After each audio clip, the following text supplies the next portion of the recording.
दुनिया के सबसे महान वैज्ञानिकों में से एक थॉमस अल्वा एडिसन वे बहुत ही मेहनती इंसान थे। थॉमस एडिसन का जन्म 11 फरवरी 1847 को हुआ था और मृत्यु 18 अक्टूबर 1931 में हुई थी। थॉमस एडिसन ने कई आविष्कार किए हैं, जिनमें सबसे खास है बल्ब का आविष्कार। आपको जानकर हैरानी होगी कि थॉमस अल्वा एडिसन को काम करने का नशा था। वे एक बार अपनी प्रयोगशाला में घुस जाते थे तो आसानी से बाहर ही नहीं निकलते थे।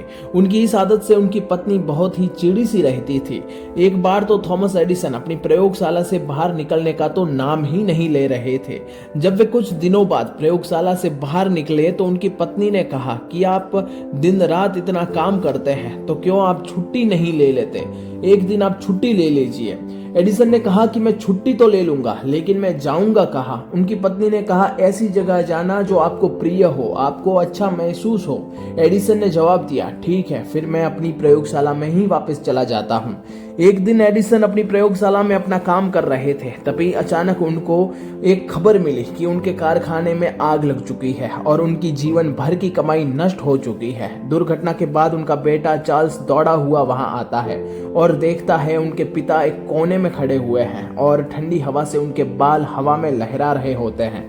एडिसन शांति से अपना कारखाना जलता हुआ देख रहे थे, क्योंकि उनको पता था कि ये मंजर अपने जीवन में कभी दूसरी बार नहीं देखने वाले।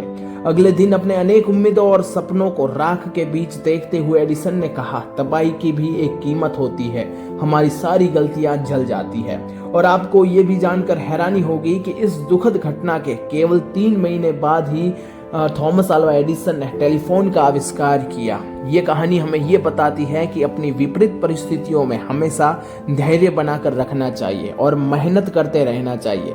अपने लक्ष्य को नहीं भूलना चाहिए। अगर ये चीजें हम अपने दिमाग में रखेंगे